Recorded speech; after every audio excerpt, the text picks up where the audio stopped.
ولا تموتن إلا وأنتم مسلمون.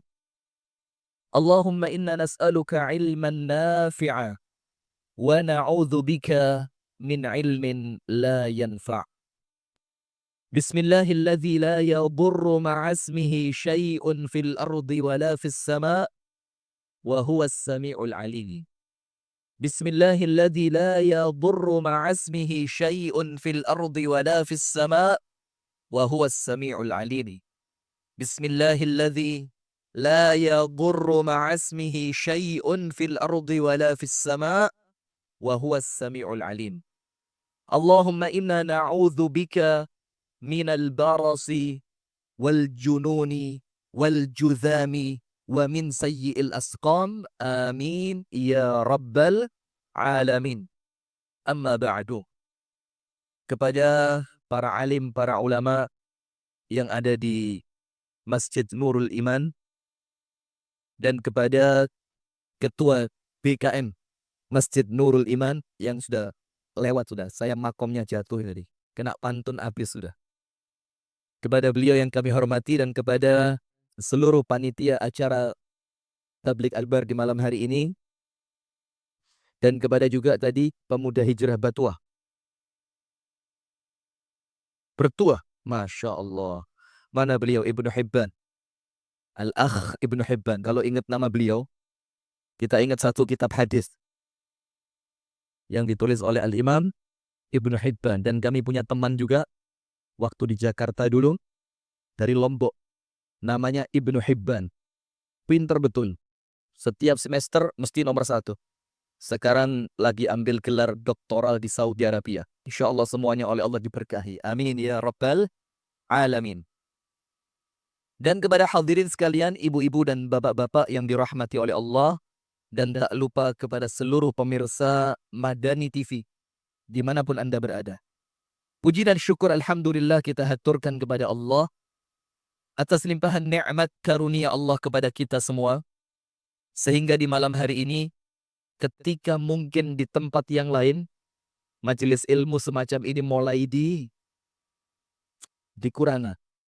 Interaksi sosial di masjid mulai dikurangi. Padahal sebagaimana dikatakan oleh ketua BKM kita tadi, ini masjid rumah Allah. Dan itu virus corona ciptaan siapa? Allah. Lalu mana mungkin virus corona berani kurang ajar di rumah penciptanya? Tidak akan. Maka insya Allah tetap ikhtiar wajib. Ikhtiar hukumnya wajib. Kita meremehkan tidak boleh. Tapi kemudian menjauhi masjid, ini bukan langkah yang tepat. Disebutkan oleh Al-Imam Adz-Dzahabi, di dalam kitab tarikhnya, beliau mengatakan ketika terjadi wabah, justru masjid tempat untuk menyelamatkan diri. Justru masjid ini tempat untuk apa? Menyelamatkan diri. Maka kami di Jawa, sekarang sudah ditutup semua majelis taklim kami. Tutup. 2 pekan. Jadi kita pengajian lewat kamera saja. Kita pengajian melewati kamera, nanti jamaah kita streaming lewat internetnya masing-masing. Tapi di tempat ini, kita oleh Allah masih diberikan keluasan. Alhamdulillah. La in syakartum, la azidannakum. Apabila perkumpulan semacam ini kita mensyukurinya, apabila kita bersyukur kepada Allah atas diselenggarakannya acara semacam ini, maka insya Allah, ini daerah Tanjung Pura, Kecamatan Tanjung Pura, Kabupaten Langkat, insya Allah corona tidak berani masuk. Amin ya Rabbal Alamin. Kemudian salawat beriringi salam semoga tercurah dan terlimpahkan kepada uswah kita, suri tauladan kita dan kekasih kita bersama, Nabi besar, Nabi agung, An-Nabi Muhammad sallallahu alaihi wasallam. Beserta seluruh keluarganya, beserta seluruh istrinya, beserta seluruh sahabatnya, dan seluruh di antara umat dan pengikutnya yang setia menjalankan sunnah, menjalankan tuntunan, dan menjalankan ajarannya ila yaumil qiyamah. Hadirin sekalian, ibu-ibu dan bapak yang dirahmati oleh Allah Subhanahu wa taala, jamaah pengajian Masjid Nurul Iman. Sebagaimana beliau sampaikan tadi, iman itu ada 3 rukunnya. Ma'rifatun bil qalb, pengakuan di dalam hati. Yakin, hatinya berbicara. Bahwasannya keimanan ini bukan sekedar di bibir, akan tetapi iman yang menancap dalam di dalam hati. Maka antum tahu Bilal ibnu Rabah ketika disiksa, apa yang Bilal katakan? Ahadun, ahad. Dan Bilal mengatakan setelah kejadian itu, apabila ada kalimat yang lebih menyakitkan untuk orang kafir selain kalimat itu, maka kalimat itu akan aku ucapkan. Ini karena keimanan yang terlanjur kokoh di dalam hati. Tapi di dalam hati tidak cukup. Perlu pula disampaikan dengan lisan. Diucapkan, diikrarkan dengan 2 kalimat syahadat. Asyhadu an la ilaha illallah wa asyhadu anna Muhammadan Rasulullah. Setelah diikrarkan, iman itu memiliki konsekuensi. Diamalkan melalui seluruh anggota badan. Lisannya mencerminkan lisan orang yang beriman. Tangannya mencerminkan tangannya orang yang beriman. Fikirannya mencerminkan fikiran orang yang beriman. Aktivitas menunjukkan aktivitas orang yang beriman. Semua perangainya menampakkan bahwa dia orang yang beriman. Kenapa ini penting disampaikan? Jazakallahu khairan. Saya diingatkan beliau, alhamdulillah. Karena kita perlu sampaikan hadirin, beberapa waktu ke belakang ini, ada beberapa ceramah-ceramah yang kemudian ceramah itu berisikan akidah murji'ah. Sementara akidah kita ini ahlus sunnah wal jamaah. Sementara ada satu akidah yang menyimpang, yaitu akidah murji'ah. Dan ini akidah bid'ah munkarah. Bid'ah yang sangat munkar. Yang kemudian dilawan oleh para ulama ahlus sunnah wal jamaah. Yaitu akidah kaum murji'ah. Apa itu akidahnya? Mereka mengatakan, annal a'mal laisa fihi atharun bil iman. Bahwasannya amal itu tidak ada kaitannya dengan iman. Selama Anda beriman, maka Anda bermaksiat tidak akan pengaruh. Iman Anda tetap 100%. Iman Anda tetap sempurna. Itu akidahnya orang-orang murji'ah.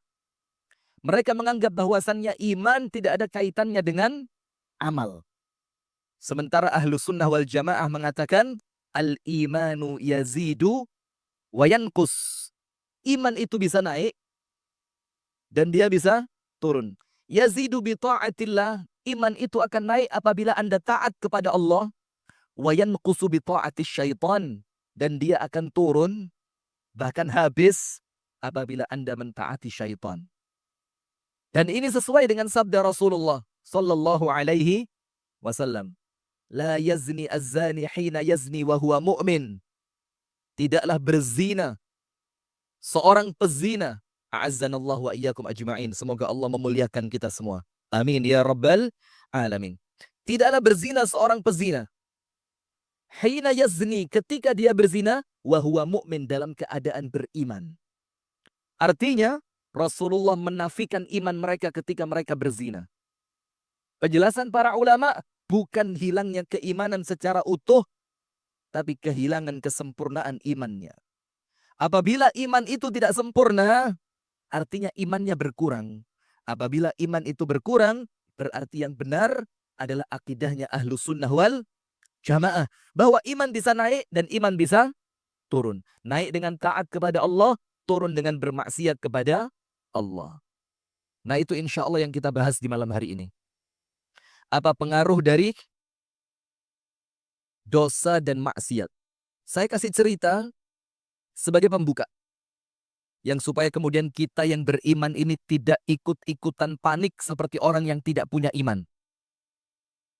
Supaya kita orang-orang yang senantiasa tunduk, rukuk, sujud kepada Allah, tidak ikut berpikiran yang salah tentang Allah subhanahu wa ta'ala.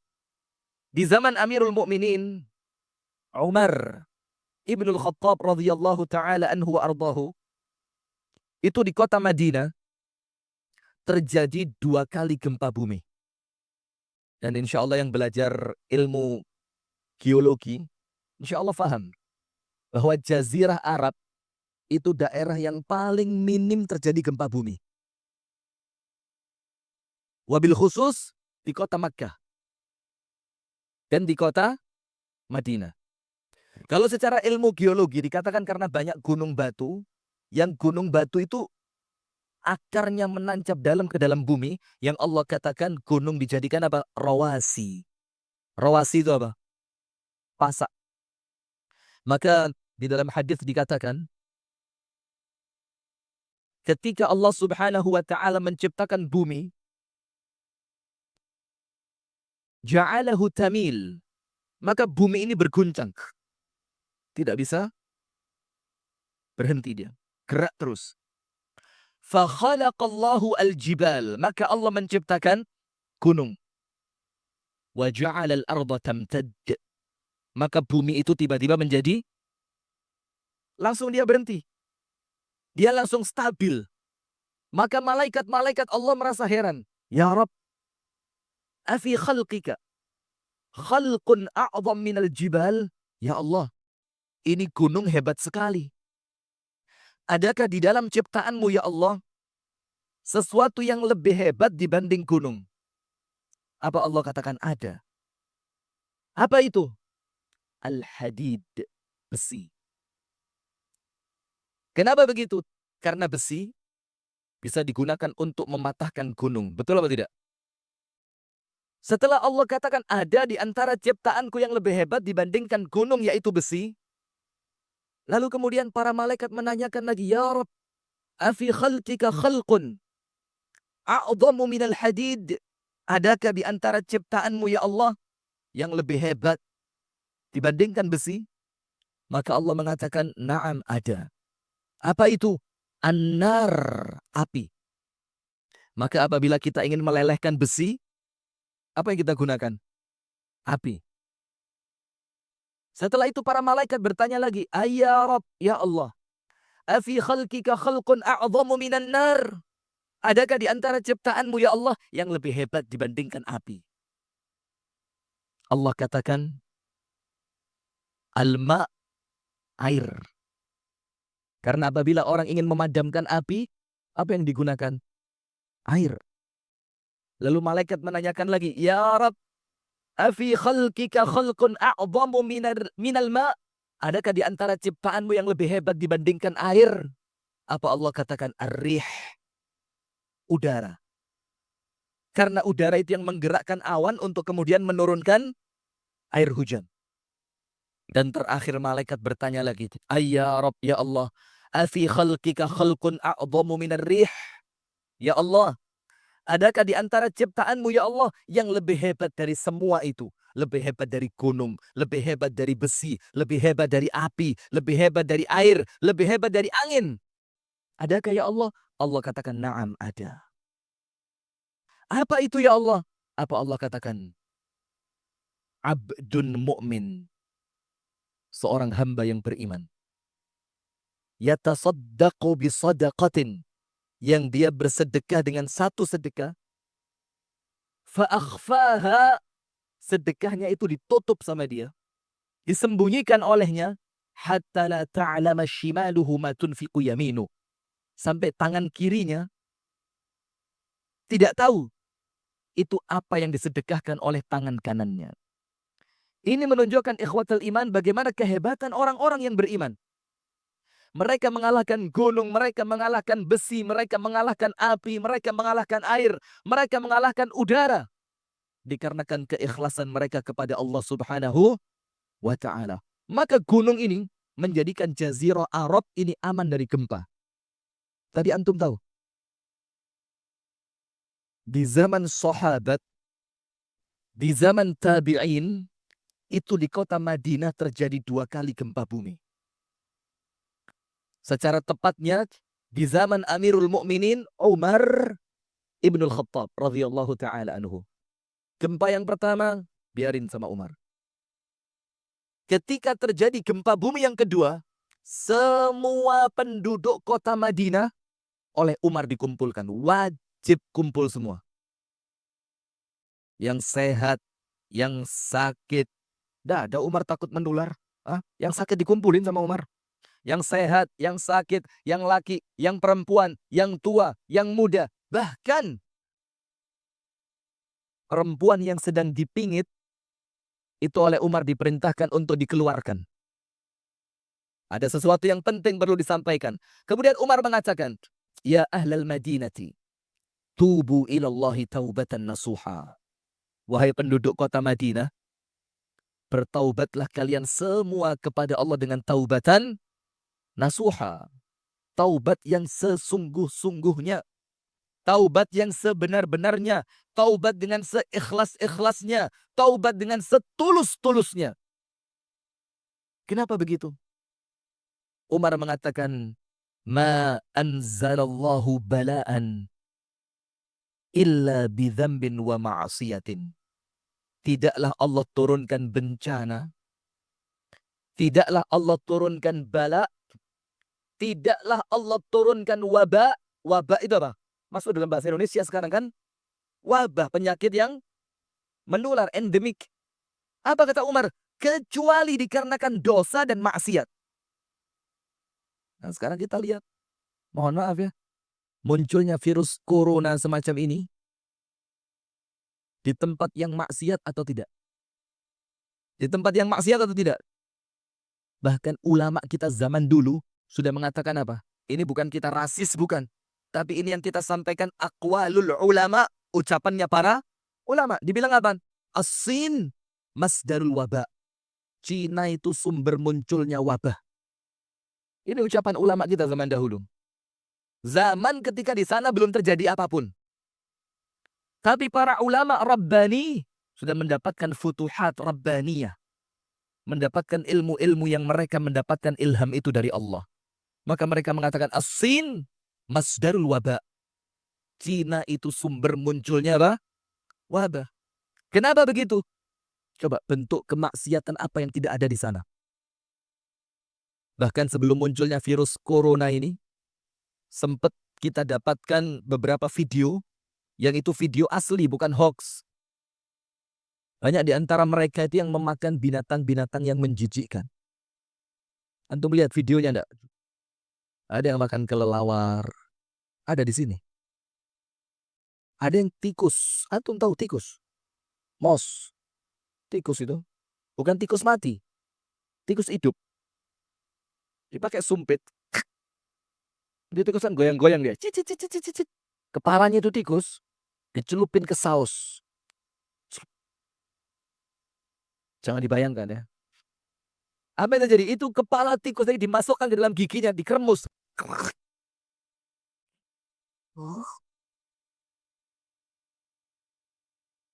La haula wa la quwata illa billah. Maka Umar mengatakan apa? Aku yakin, kata Umar. Dan ini ilmu yang hakul yakin. Bahwasannya tidak akan terjadi musibah. Tidak akan terjadi bencana. Kecuali karena apa? Dosa dan maksiat. Kemudian Umar mengatakan, Fa'in ata thalithatan. Apabila bencana ini terjadi satu kali lagi. Apabila bencana ini terulang untuk yang ketiga kalinya. Apa kata Umar? Ahjurukum. Aku akan tinggalkan kalian dari kota Madinah. Aku akan tinggalkan kalian dari kota Madinah. Kenapa begitu? Karena kalau sampai terjadi yang ketiga kalinya, itu artinya kalian qaumun la ya'tabirun. Kaum yang tidak bisa mengambil pelajaran. Nah sekarang kita lihat. Al-Imam Al-Hafidh Ibnu Katsir di dalam kitab sejarahnya Al-Bidayah wan Nihayah, itu beliau menuliskan pada tahun 470 sekian Hijriyah. Jadi tahun yang belum lama setelah Rasulullah meninggal ya. Abad ke-5 Hijriyah. 470 sekian. Di negerinya umat Islam, itu terjadi wabah menular. Maka lihat. Apa yang dilakukan oleh khalifah di zaman itu? Apa yang dilakukan oleh pemimpin di zaman itu? Yang dikumpulkan bukan medis. Yang dikumpulkan apa? Bukan dokter, bukan perawat, bukan mereka yang ngerti ilmu medis. Terus yang dikumpulkan siapa? Al-ulama, para ulama. Lalu khalifah tanya, ini diceritakan oleh Ibnu Katsir dalam kitabnya Al-Bidayah wan Nihayah. Itu kalau bisa dibahas di sini keren itu kitab itu. Itu kitab sejarah yang terlengkap. Yang nulis siapa? Al-Imam Ibnu Katsir. Sudah. Maka dikumpulkan para ulama. Setelah para ulama berkumpul, apa yang terjadi? Khalifah tanya, "Ma sababu hadzal bala'i wal waba?" Para ulama, tolong diberitahukan kepadaku, apa sebab terjadinya bala dan wabah ini? Apa ulama katakan? La syakka annahu nazala bidzambin wa ma'asiyatin. Tidak kami ragu sedikit pun bahwa bencana dan wabah ini datang kecuali karena musibah, kecuali karena maksiat. Kecuali karena apa? Maksiat. Terus khalifahnya tanya, "Wa ma ta'muruna?" Terus apa yang kalian perintahkan untuk kami para ulama? Apa kalian perintahkan untukku, kata khalifah? Apa kata ulama? Iqamatu al-amri bil ma'ruf wan nahi 'anil munkar. Kalian dirikan amar ma'ruf nahi munkar. Dan betul. Langsung ini khalifah memerintahkan semua pasukannya untuk menuju pelosok-pelosok negerinya. Untuk apa? Menghancurkan tempat-tempat kemaksiatan. Untuk kemudian mereka melakukan amar ma'ruf nahi munkar. Dan yang terpenting, bukan amar ma'rufnya, tapi apa? Nahi munkarnya. Setelah itu dilakukan amar ma'ruf nahi munkar di mana-mana digalakkan. Apa Imam Ibnu Katsir mengatakan? Wa ma makatha ghaira ba'id illa rafa'ahu Allah. Dan amar ma'ruf nahi munkar itu belum dilakukan lama, artinya baru sebentar dia. Baru sejenak dilakukan, baru sebentar, sepekan mungkin, 2 pekan mungkin, gak sampai sebulan. Apa yang terjadi? Illa rafa'ahu Allah. Maka wabahnya sama Allah diangkat. Artinya dari cerita yang kita sampaikan di pembuka ini, menunjukkan kepada kita, semua musibah yang terjadi, semua wabah bencana yang ada di sekitar kita, tidaklah terjadi karena apa? Kecuali karena apa? Maksiat. Berarti apabila antum ingin menghilangkan kemaksiatan itu, antum tidak cukup menjadi orang yang soleh, tapi antum harus menjadi orang yang muslih. Apa bedanya soleh dan muslih? Apa bedanya? Kalau soleh, baik dalam dirinya saja. Dia sholat, dia puasa, dia baca Al-Quran, dia tidak bermaksiat. Orang soleh. Tapi ternyata soleh saja tidak cukup. Karena Allah katakan dalam Al-Quran, "Wattaqu fitnatan la tusibanna alladhina zalamu minkum khassah." Takutlah akan datangnya suatu bencana.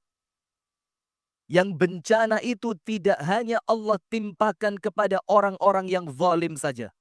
Artinya, orang yang soleh, mereka kena atau tidak? Kena. Kemudian Ibnu Katsir mengatakan tafsirnya apa? Mengapa ya Allah orang yang soleh tetap terkena bencana? Mengapa yang terkena bencana bukan mereka yang zalim saja? Mengapa yang terkena bencana bukan mereka yang maksiat saja ya Allah? Apa kata Al-Imam Al-Hafidh Ibnu Katsir? Li'annahum taraku al-amra bil ma'ruf wan nahya 'anil munkar. Karena orang-orang yang soleh, mereka tidak melakukan amar ma'ruf nahi munkar. Maka ketika itu musibah datang, apa yang terjadi?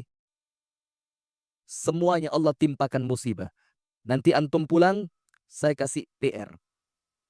Apa PR-nya? Buka surah Hud. Surat apa? Hud. Ayat berapa? 117. Ayat berapa? 117. Apa Allah katakan di sana? Ini jadi kuliah subuh besok Pak BKM ya. Insya Allah. Surat Hud ayat 117. Apa Allah katakan? Wa ma kana rabbuka liyuhlikal qura bizulmin wa ahluha muslihun. Tidak akan pernah Allah mendatangkan musibah pada suatu tempat, sementara di tempat itu penduduknya adalah mereka-mereka yang muslih. Sementara di tempat itu penduduknya adalah orang-orang yang melakukan amar ma'ruf nahi munkar. Berarti datangnya musibah itu ketika orang soleh mencukupkan dirinya dengan kesolihannya tanpa ia tergerak untuk memperbaiki orang lain. Faham sampai sini hadirin? Berarti amar ma'ruf nahi munkar penting atau tidak? Penting atau tidak? Misalkan di tempat kita ada kemaksiatan, kita diam atau kita lakukan amar ma'ruf nahi munkar? Diam atau dilakukan? Nah, ini penting. Jangan diam. Jangan apatis. Tapi ingat, lakukan dengan cara yang terbaik. Tidak boleh sembarangan. Musyawarah dulu. Bikin forum komunikasi takmir masjid dan musola. Lalu kumpulkan mereka, rapat. Ini bagaimana di masyarakat kita ada tempat maksiat.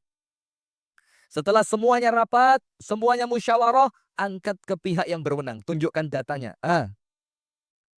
Baru ketika sekali, 2 kali, 3 kali mereka tidak bergerak, boleh kita mendatangi tempat itu. Kenapa?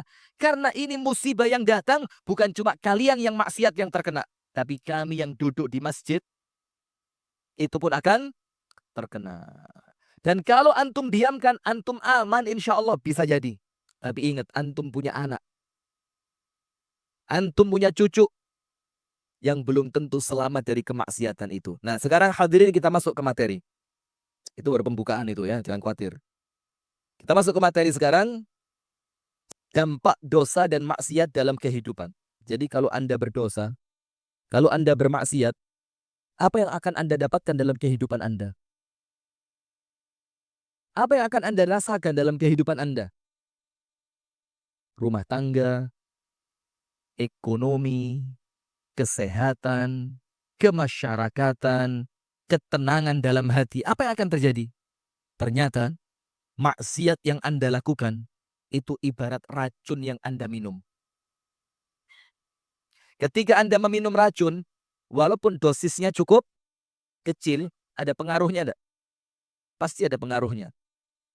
Sampai-sampai An-Nabi SAW meninggal karena takdir dari Allah. Asbab meninggalnya apa? Memakan daging kambing, yang daging kambing itu oleh perempuan Yahudi diberi apa? Diberi apa? Racun. Seorang Nabi Muhammad bisa terpengaruh kesehatannya karena racun. Maka maksiat itu ibarat racun. Apabila antum bermaksiat, maka yang mati bukan fisik tapi apa? Hati. Dan para ulama mengatakan ajaban. Sungguh menakjubkan. Sungguh mengherankan. Apa itu? Orang yang rela meninggalkan makanan karena takut sakit, tapi mereka tidak meninggalkan maksiat karena takut azab. Ada enggak di sini orang nggak berani makan kikil? Tahu kikil ya? Apa kikil? Kikil dimasak kuning, kuah kuning, enak gak? Wih, mantap. Nggak berani makan kikil, takut penyakit apa? Kolesterol.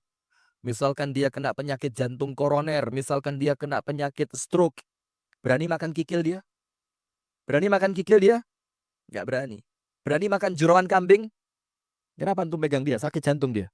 Oh enggak ya? Masya Allah, antum mudah-mudahan panjang umur, sehat walafiat, berkah hidup antum. Insya Allah, amin. Bacaan Qurannya Masya Allah. Top ya? Bagus gak suara qori Qurannya tadi? Bagus gak? Sudah nikah qorinya? Sudah nikah belum tadi? Belum, rebutan. Rebutan, akhwat. Lihat tadi qorinya tadi? Itu suaranya mantap, antum setiap mau tidur nanti dibacain Quran. Dan bacanya nggak sedikit. Dibacanya berapa? 30 juz. Seminggu baru tidur antum insya Allah. Sudah, kita lanjutkan. Artinya hadirin sekalian, ada orang yang rela dia meninggalkan makanan kesukaannya karena takut apa? Sakit. Tapi banyak orang tidak meninggalkan kemaksiatan karena takut hatinya sakit. Ya nggak nganggep itu maksiat lebih berbahaya dibanding makanan yang bikin antum sakit, bikin antum mati. Itu maksiat jauh lebih berbahaya karena dia mematikan hati, memutus antara seorang hamba dengan Allah Subhanahu wa Ta'ala. Nah, maka antum tulis nomor 1. Terkadang kemaksiatan itu tidak langsung menampakkan efeknya secara langsung. Nomor satu itu. Terkadang apa? Efeknya tidak langsung nampak. Maka kita perlu ceritakan cerita dari Al-Imam Muhammad ibnu Sirin.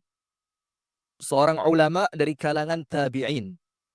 Siapa namanya? Muhammad bin Sirin. Ulama luar biasa. Yang salah satu di antara sifat yang paling menonjol dari Al-Imam Ibnu Sirin itu apa? Begitu berbakti sama ibunya luar biasa. Lihat. Jadi ulama itu baru dikatakan ulama Rabbani kalau dia taat sama orang tuanya. Taat betul sama ibunya ini Muhammad Ibnu Sirin. Sampai dikatakan dalam riwayat, apa kata Imam Ibnu Sirin? Tidak ada yang lebih membahagiakan diriku kecuali ketika aku memandikan ibuku. Jadi setiap hari sebelum dia berangkat ke majelis ilmu yang dibina olehnya, itu dia masuk ke rumah ibunya, dimasakkan air hangat untuk mandi ibunya, dimandikan ibunya, disampo rambutnya, disabunin semua badannya, dikeringkan, lalu disisir dengan rapi, dikasih pakaian yang bersih, dikasih pakaian terbaik, dibersihkan rumahnya, dimasakkan masakannya, disuapkan ke lisan ibunya, baru Imam Muhammad Ibnu Sirin berangkat untuk masuk ke majelis taklim. Masya Allah, lihat. Ini ulama ini. Betul dia ngerti bahwa berbakti kepada ibu itu konsekuensi dari keimanan. Sudah. Al-Imam Muhammad Ibnu Sirin seorang ulama yang kaya raya. Seorang ulama yang kaya raya. Semisal Al-Imam Malik bin Anas. Antum tahu gurunya Imam Syafi'i? Imam Malik. Itu ketika ada teman berkirim surat kepada Imam Malik, maka suratnya dibalas plus 1 rantang emas. Serius ini, bukan bercanda ini. Jadi kalau temannya kirim surat, suratnya dibalas, plus apa? 1 rantang emas. Kalau antum temannya Imam Malik kirim surat tiap hari. Kira-kira begitu. Apalagi sekarang WhatsApp ya. WhatsApp. Imam Malik, apa kabar? Kabar baik, emas kirim sekantang. Besok lagi, Imam Malik, apa kabar? Baik, kirim lagi emas. 1 rantang, Masya Allah. Lama-lama kaya antum gara-gara kirim surat ke Imam Malik. Kaya raya Ibnu Sirin. Dia punya murid yang semua muridnya itu diberi makan oleh Ibnu Sirin. Semua muridnya. Dia kalau bahasa sekarang punya pesantren dan gratis. Balash. Gratis. Kasih makan tiap hari. Di usia tuanya, apa yang terjadi? Al-Imam Muhammad Ibnu Sirin aflas. Aflas itu jatuh bangkrut. Yang sebelumnya kaya raya, tiba-tiba hanya untuk beli makan saja, dia harus menjual kayu atap rumahnya. Jadi kayu atap rumah itu dilepas satu, dipotongin oleh Imam Muhammad Ibnu Sirin, dijual ke pasar untuk kayu bakar, diambil duitnya, baru untuk beli makanan beberapa hari ke depan. Dan orang Arab mengatakan apa? Asyaddul faqr, al-faqru ba'dal ghina. Kemiskinan yang paling berat, itu miskin setelah sebelumnya apa? Kaya. Kalau miskin mulai kecil, alhamdulillah terlatih sudah. Ya sudah apa? Terlatih dia. Tapi kalau sebelumnya kaya raya, tiba-tiba secara mendadak jatuh miskin, itu kemiskinan yang paling berat, yang paling menyakitkan. Dan itu yang terjadi kepada Imam Ibnu Sirin. Suatu hari, muridnya tanya, "Ya Imam, engkau ini sebelumnya kaya raya. Tapi tiba-tiba sekarang, engkau menjadi orang miskin yang luar biasa miskinnya. Tapi, kami melihatmu tenang luar biasa, tenang betul. Maka apa kata Imam Muhammad Ibnu Sirin? Apa yang menjadikan engkau begitu tenang wahai Imam? Imam Ibnu Sirin mengatakan apa? Li'anni a'rifu sababa faqri.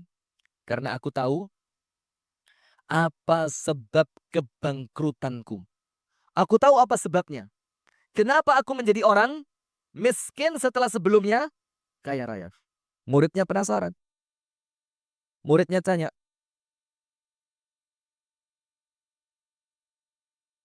"Wa ma sababu faqrik wa aflasik?" Apa sebab kamu menjadi miskin seperti ini? Apa yang menjadikan kamu itu jatuh bangkrut seperti saat ini? Dengarkan ibu-ibu. Ini untuk ibu-ibu lebih penting dibanding untuk siapa? Bapak-bapak. Tapi mohon maaf ya, nggak usah baper. Gak usah apa? Lapar. Oh, gak usah, santai aja ya. Apa sebab bangkrutnya? Dengerin. Kana qabla arba'ina sanatan marra rajulun amami wa huwa aflasu fi tijaratihi wa qultu lahu wa unadihi ya muflis. Apa artinya? Dahulu 40 tahun yang lalu, 40 tahun, berapa tahun? 40 tahun yang lalu. Ada seorang laki-laki yang jatuh bangkrut, perniagaannya hancur, hartanya habis, rumahnya ludes. Itu laki-laki lewat di depan saya. Dan saya panggil laki-laki itu. Dan saya teriak di depan mukanya. Saya ucapkan apa? "Hei, orang bangkrut." Maka sekarang, ba'da arba'ina sanatan, setelah 40 tahun, Allah membalas ucapanku itu dengan kebangkrutan. Hati-hati. Bahaya enggak lisan ini? Bahaya enggak? Itulah kenapa Abdullah ibnu Abbas mengatakan, aku, kata Abdullah bin Abbas, ma'ayyartu ahada. Tidak pernah menghina seorang pun. Abdullah bin Abbas mengatakan apa? Aku tidak pernah menghina seorang pun dengan lisanku. Hatta kalban. Sampai pun seekor anjing. Tidak pernah aku hina. Kenapa? Karena apabila aku menghina seekor anjing, aku khawatir Allah akan membalasku menjadi seperti seekor anjing. Karena apa? Tidaklah seorang manusia menghina orang lain dengan lisannya, kecuali sebelum dia mati, Allah akan mengujinya seperti orang yang dia hina. Hati-hati. Artinya apa di sini? Dosa yang kita lakukan, hadirin, belum tentu saat ini kita rasakan dampaknya. Belum tentu. Boleh jadi setahun ke depan. Boleh jadi 5 tahun ke depan.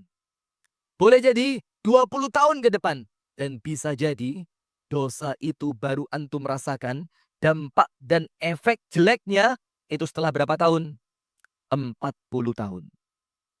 Sekarang antum perlu tulis. Kenapa Allah menangguhkan orang yang bermaksiat tidak langsung diazab? Kenapa orang yang bermaksiat tidak langsung dihancurkan sama Allah? Maksiat, mati. Maksiat, mati. Maksiat, mati. Habis orang ini ya. Kenapa ditunda sama Allah? Karena dua sebab. Nomor satu, Allah menanti dia bertaubat. Nomor dua, Allah sengaja membuat dia lupa dengan kemaksiatannya. Akhirnya dia tidak beristighfar. Akhirnya dia tidak bertaubat. Sehingga nanti di hari kiamat azabnya orang itu sempurna. Maka hati-hati. Kita di antara dua. Kalau bukan Allah menanti pertaubatan kita dan kita tidak cepat-cepat tobat, maka artinya Allah ingin membuat kita lupa dengan dosa kita, sehingga nanti di hari kiamat azab untuk kita itu berat betul. Kenapa? Karena kita tidak sempat tobat, tidak sempat maksiat. Kemudian, yang pertama, di antara dampak maksiat yang kita lakukan, nomor satu, para ulama mengatakan bukan uang dulu, bukan urusan finansial dulu, bukan urusan materi. Nomor satu, yang menjadi kerisauan para ulama, yang menjadi kerisauan ahli ibadah ketika mereka bermaksiat, itu apa? Tentang ilmu. Tentang apa? Ilmu. Maka dikatakan oleh Al-Imam Ibnul Qayyim Al-Jauziyah, rahimahullahu ta'ala, murid dari Al-Imam, dari Syekhul Islam Ibnu Taimiyah. Apa beliau katakan? Wa min athari al-ma'asi, di antara dampak buruk kemaksiatan, nomor satu apa? Hirmanul ilmi. Diharamkan dari mendapatkan ilmu. Hati-hati. Diharamkan dari mendapatkan apa? Ilmu. Duduk di majelis taklim, tapi tidak bisa mendengarkan. Ngantuk. Maaf ya, boleh jadi karena terlalu banyak dosa. Ngantuk enggak? Tapi rame sendiri. Boleh jadi karena dosa. Tidak ngantuk. Tidak rame sendiri. Mendengarkan. Tapi tidak mampu menggerakkan hatinya untuk beramal. Tahu ilmunya. Ngerti dalilnya. Tapi tidak tergerak untuk apa? Beramal. Boleh jadi karena dosa. Karena apa? Antum pernah tahu Imam Syafi'i? Ini kan hebatnya luar biasa ini Imam Syafi'i. Sampai Imam Syafi'i itu tidak berguru kepada Imam Malik sebelum Imam Syafi'i menghafalkan kitabnya Imam Malik Al-Muwatta. Ribuan hadis. Sudah hafalannya kuat. Suatu hari, Al-Imam Asy-Syafi'i mengeluhkan tentang hafalannya yang tidak lagi sekuat zaman dahulu. Hafalannya mulai apa? Mulai melemah. Yadhuruf, mulai melemah. Maka dia datang kepada gurunya yaitu Imam Waqi'. Kepada gurunya yaitu siapa? Imam Waqi'. Maka dikatakan dalam bait syair yang sangat masyhur, ini yang pernah ngaji di pondok mesti apal ini. Apa itu? Syakautu ila waqi'in su'a hifzi fa'arsyadani ila tarkil ma'asi wa qala fa innal ilma nurun wa nurullahu la yuhdahu 'asi. Aku mengeluhkan tentang buruknya hafalanku kepada Imam Waqi', kepada guruku. Maka guruku mengatakan kepadaku untuk supaya aku meninggalkan kemaksiatan. Kenapa begitu? Wa qala fa innal ilma nurun, dan guruku mengatakan karena ilmu itu adalah cahaya dari Allah. Wa nurullahu la yuhdahu 'asi. Sementara cahaya Allah itu tidak akan bisa bertempat di hati yang penuh dengan maksiat. Maka hati-hati. Kalau kemudian ilmu itu tidak berbekas di hati kita, ilmu itu tidak menambahkan rasa takut kita kepada Allah, atau tidak menguatkan kita untuk semakin dekat dengan Allah, apa para ulama katakan, man zada ilmuhu walam tasdad ibadatuhu fa ilmuhu la yaziduhu illa bu'da. Barang siapa yang bertambah ilmunya, tidak bertambah ibadahnya, tidak bertambah kedekatannya kepada Allah, maka tidaklah ilmu itu menambahkan kepadanya kecuali semakin jauh dari Allah. Hati-hati. Dan salah satu yang akan Allah tanyakan kelak di hari kiamat, la tazulu qadama 'abdin yaumal qiyamat hatta yus'ala an arba'. Kaki kita semua, laki ataupun perempuan, tidak akan bergerak satu langkah pun di hari kiamat sampai kita menyelesaikan 4 pertanyaan. Maka para ulama mengatakan apa? A'iddul jawaba qabla su'al. Maka siapkan jawabanmu sebelum engkau ditanya. Nomor 1, an umrihi fima afnah. Umurnya habis untuk apa? Hati-hati. Umur kita ini, mulai kita balik sampai nanti kita meninggal dunia, insya Allah husnul khatimah. Amin ya rabbal alamin. Itu oleh Allah ditanya. Dan maaf ya, tidak ada jawaban borongan. Ngerti borongan? Gini Allah, biar singkat ya, kita kompromi aja lah. Gimana itu? Mulai kecil sampai remaja sibuk sekolah. Ya sudah.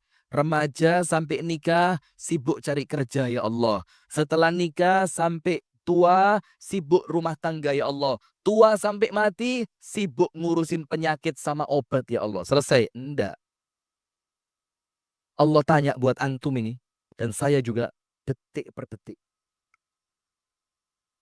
Maka waktu yang paling menyenangkan, waktu yang paling menyelamatkan adalah waktu yang kita gunakan dalam rangka taat kepada Allah. Nomor 1, umurnya habis buat apa? Nomor 2, wa'an syababihi fima ablah.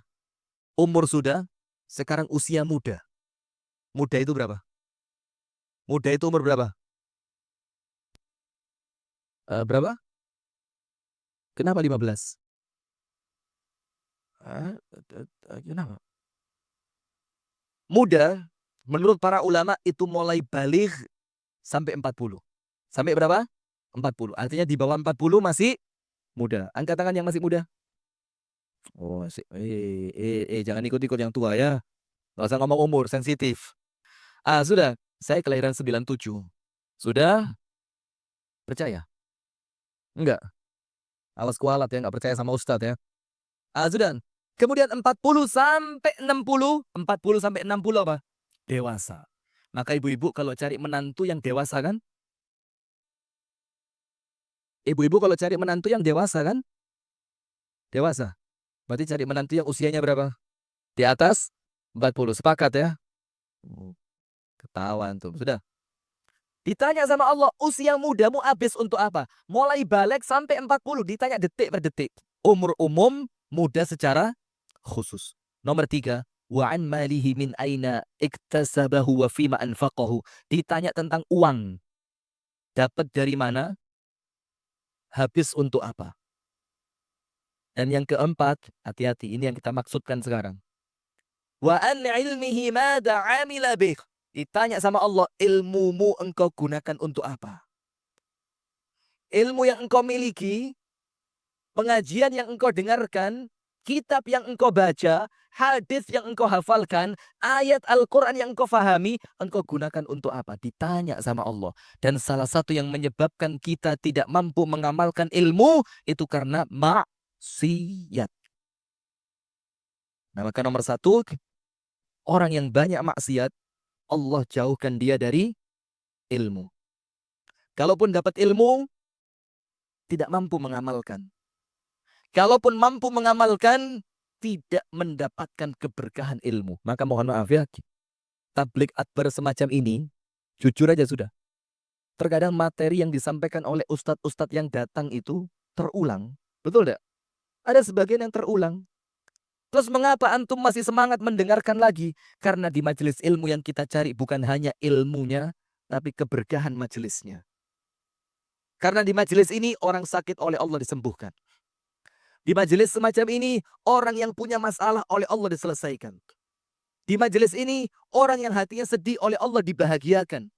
Di majelis ini orang yang memiliki keinginan oleh Allah diterima dan dikabulkan keinginannya. Maka yang kita cari bukan sekedar ilmu, tapi apa?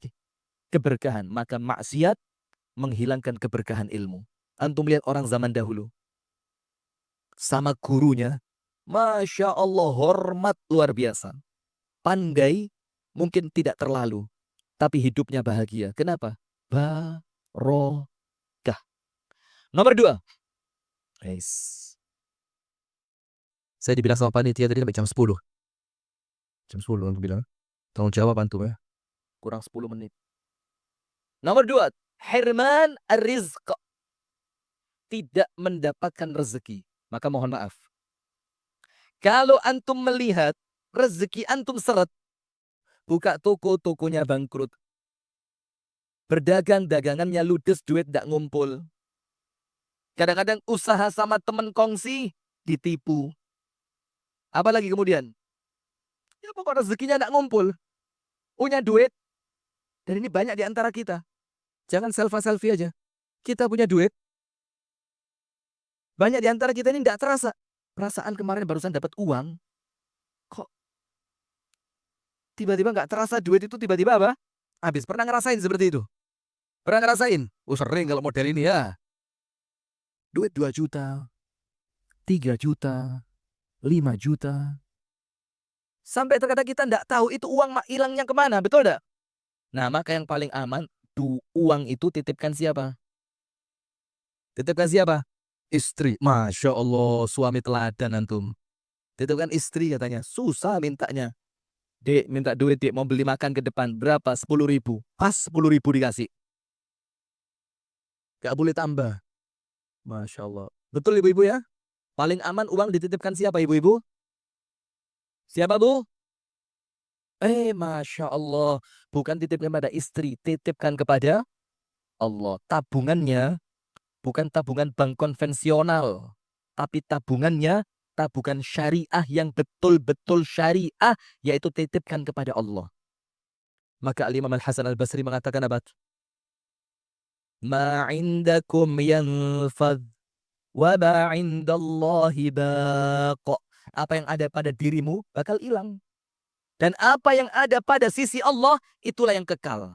Maka Imam Hasan Basri mengatakan, itulah mengapa apabila aku menyayangi sesuatu, aku menyukai sesuatu, aku mencintai sesuatu, aku titipkan di tempat yang akan menjadikan milikku itu kekal. Muridnya tanya, dititipin siapa Imam? Aku titipkan kepada Allah. Bagaimana caranya Imam? Aku serahkan untuk Islam wal muslimin.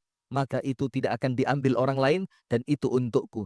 Maka Imam Hasan Basri ketika ada orang minta-minta datang ke rumahnya, ja'ahu mutasawwilun. Datang tukang minta-minta, pengemis. Apa Imam Hasan Basri katakan? Marhaban biman ya'khudhu mata'i ilal akhirati majjana. Selamat datang kepada orang yang akan membawakan barangku ke akhirat cuma-cuma. Jadi nggak malah minta terus ente. Wa ammas sa'ila fala tanhar. Orang yang minta-minta jangan dihardik. Antum nggak mau kasih, jangan kasih. Tapi jangan sampai keluar kalimat yang menyakitkan. Nomor 2, orang yang banyak maksiat sama Allah rezekinya diseret. Itu keran rezekinya itu sama Allah ditutup. Kalaupun netesnya setahun cuma 2 kali. Idul Fitri dan Idul Adha. Setelah itu nggak netes, udah mati dia. Mau disedot-sedot, nggak keluar dia. Kenapa? Maksiat yang nutup dia. Maka lihat, Allah Subhanahu wa taala berfirman di dalam Al-Qur'an, "Wa fis samaa'i rizqukum wa ma tu'adun." Dan di langit kata Allah, tempat Allah menyimpan rezeki kalian. Di mana? Di langit. Tidak ada orang bisa nyuri. Wa ma tu'adun, dan apapun yang Allah janjikan untuk kalian, Allah simpan di langit. Maka Abdullah bin Abbas mengatakan apa? Inna fis sama'i la furaj. Di langit itu, ini kan langit ini. Di langit itu, apabila kalian lihat dan bisa dilihat, maka langit itu memiliki furaj. Furaj itu apa? Lubang. Dia punya banyak lubang. Kemudian apa? Dari satu lubang, yanzilur rizq. Allah turunkan rezeki. Karena rezeki kita oleh Allah disimpan di mana tadi? Di langit. Maka untuk Allah menurunkannya ada lubang. Banyak lubang. Dan setiap lubang, Allah menurunkan satu rezeki. Rezeki anak, rezeki uang, rezeki sehat, rezeki istri yang salihah, rezeki suami yang saleh, rezeki ketenangan batin, rezeki kebahagiaan, rezeki teman-teman yang saleh. Itu lubangnya tidak ada yang sama. Lalu Abdullah bin Abbas mengatakan apa? Apabila seorang hamba melakukan satu dosa, ughliqa baban min abwabi rizqihi. Allah tutup satu pintu di antara pintu rezekinya dia. Dan celakanya apa? Kita tidak tahu itu yang oleh Allah ditutup, itu pintu rezeki apa untuk kita. Boleh jadi yang tertutup karena satu dosa yang kita lakukan, itu rezeki kebahagiaan rumah tangga. Dan dikatakan apa? Wala yuftahu illa bitaubah. Dan pintu rezeki yang terlanjur tertutup oleh Allah tidak akan dibuka sampai orang itu melakukan apa?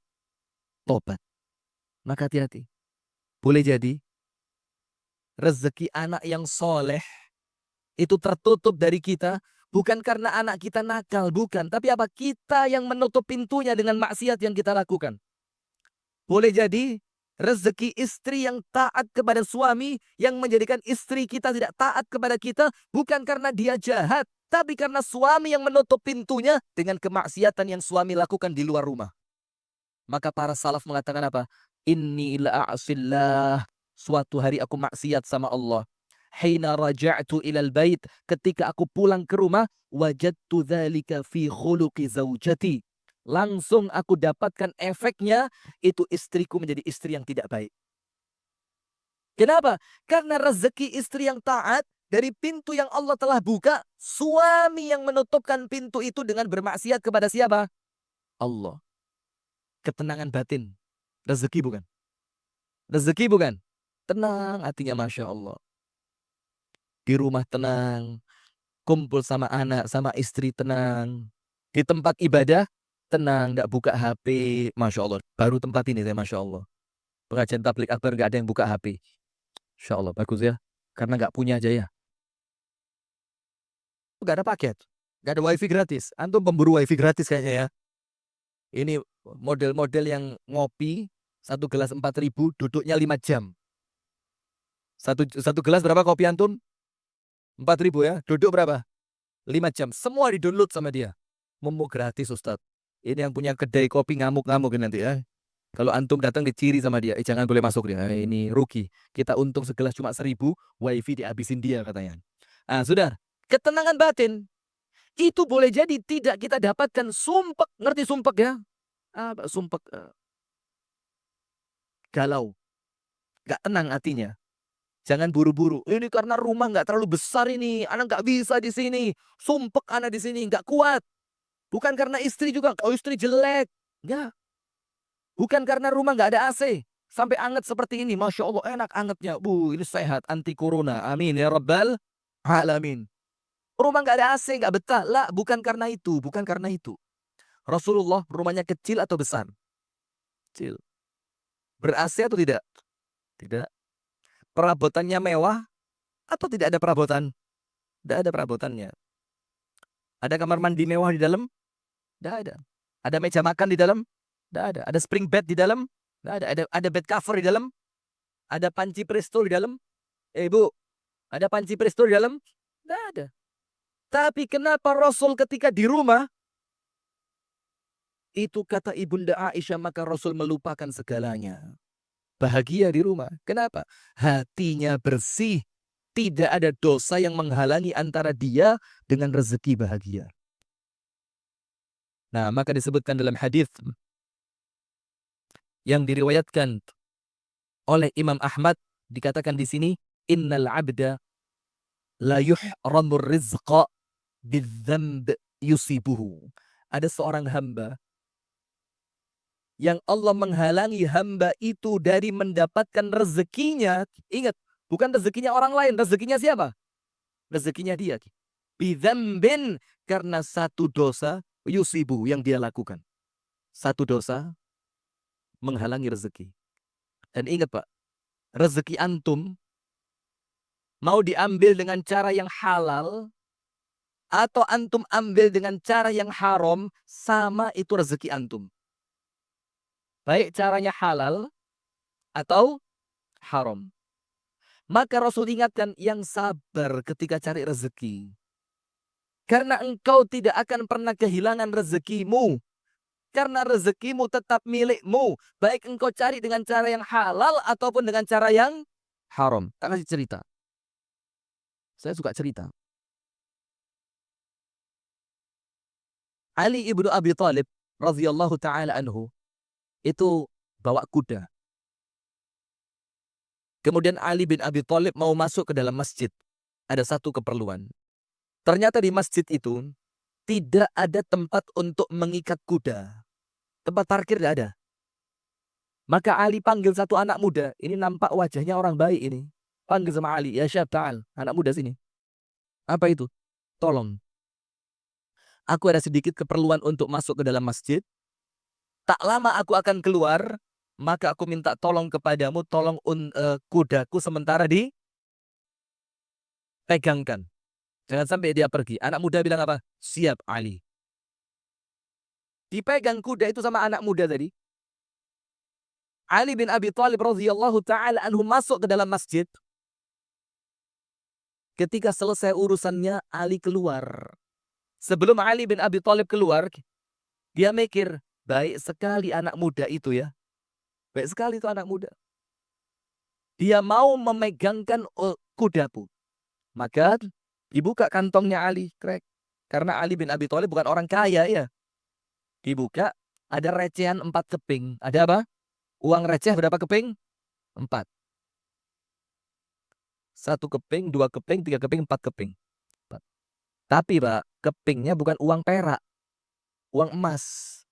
1 dinar, 2 dinar, 3 dinar, 4 dinar. 1 dinar kalau uang kita sekarang kurang lebih 2.200.000. 1 dinar. Kalau 4 berapa? 8.800.000. Oleh Ali dikeluarkan uang tadi. Apa kata Ali? Untuk membalas kebaikannya, akan aku berikan 4 keping uang dinar ini untuk anak muda itu. Masya Allah, lihat. Berarti biaya parkir di zaman Ali berapa? 8.800.000. Kira-kira kalau antum hidup di zamannya Ali, lebih milih jadi tukang parkir dibanding dosen. Kenapa? 1 kali parkir, kalau 1 hari dapat 10 parkiran, 88 juta 1 hari. 10 hari, 880 juta. Setahun. Wih. Sudah. Keluar Ali, pegang duit 4 keping dinar. Ketika Ali keluar, Ali mengucapkan apa? Faya subhanallah. Anak mudanya hilang, kudanya ikut hilang. La ilaha illallah, kata Ali. Tidak jadi baik ini anak muda ini. Tapi hebatnya apa? Antum silakan baca dalam Manaqib Ali. Sejarah keistimewaan Ali bin Abi Thalib. Itu kudanya Ali, itu mirip kudanya Zoro. Ngerti Zoro? Zoro. Jadi Ali niru Zoro ya. Kebalik ya. Zoro niru siapa? Ali. Apa itu keistimewaannya? Kudanya itu ketika disiut, itu kudanya balik. Maka sama Ali disiut itu kuda. Dengan suara yang cukup keras, maka kudanya langsung kembali ke arah tempat Ali bin Abi Thalib. Tapi ketika kuda itu kembali, talinya hilang, pelananya hilang. Dan antum pernah rasain naik kuda tanpa pelana? Wih. Ini kanan kiri ini, Pak. Ini bisa kram selama 4 hari 4 malam gak hilang ini. Susah, berat, sakit. Akhirnya sama Ali kuda tadi dituntun, digiring sama dia untuk masuk ke pasar dalam rangka membeli pelana dan tali kuda. Setelah dia masuk pasar dengan uang 4 dinar tadi, masuk ke satu toko yang menjual perlengkapan kuda. Ternyata Ali melihat pelana dan talinya ada di toko itu. Ali mengatakan, ya Rob, hadiah. Ini punya saya, ngomong sama yang punya toko. Yang punya toko bilang, enggak mau tahu. Beli. Punya saya. Apa buktinya? Coba dibalik. Di belakang pelana itu ada tulisan nama saya. Dibuka betul. Ada tulisan nama Ali bin Abi Thalib. Apa kata pedagangnya? Ya sudahlah, kalau memang milik kamu. Aku barusan beli barang ini. Jadi seorang anak muda. Ali mengatakan, saya tahu dia. Rambutnya begini, kulitnya begini, hidungnya begini. Betul, percis. Itu tadi anak muda saya suruh jagain kuda saya. Ternyata dijual pelananya sama kamu. Maka penjualnya bilang apa? Pemilik toko itu, ya sudahlah. Gini aja, kamu ganti modalnya saja. Maka Ali tanya, berapa modal kamu beli dari dia tadi? 4 dinar. Berapa? 4 dinar. Langsung Ali bertakbir, Allahu Akbar. Itu anak muda, kalau dia sabar sebentar saja, dia dapat 4 dinar dengan cara yang halal. Karena dia tidak sabar, tetap dia mendapatkan berapa? 4 dinar, tapi caranya bagaimana? Haram. Maka jangan Anda haramkan rezeki Anda dengan bermaksiat kepada Allah. Itu nomor 2, hati-hati. Orang yang banyak maksiat, oleh Allah dihindarkan dari mendapatkan rezeki yang barokah. Habis waktu ya? Enggak, saya taat ulil amri. Sami'na wa ata'na. Jazakallah khair. Insyaallah kita lanjutkan di lain kesempatan ya. Karena waktu terlalu lama, terlalu malam sudah sejam lebih 10 menit. Tanya jawab. Berat pertanyaan orang Tanjung Pura ini berat-berat, saya nggak berani nerima tanya jawab saya. Lain waktu insya Allah tanyakan sama yang lain, semoga ada manfaatnya. Kurang lebihnya mohon maaf. Insya Allah besok pagi ya ada kajian kita lagi. Subuh di mana? Masjid Riyadhus Shalihin. Besok subuh insya Allah. Temanya apa? Bagaimana Allah mengatur rezekimu. Kita lanjutkan yang malam ini. Insya Allah besok subuh di Masjid Riyadhus Shalihin. Insya Allah ketemu di sana. Semoga sehat walafiat. Kurang lebihnya mohon maaf. Kita tutup dengan doa kafaratul majlis. Subhanakallahumma wa bihamdika. Ashhadu an la ilaha illa anta. Astaghfiruka wa atubu ilaik. Assalamualaikum warahmatullahi wabarakatuh.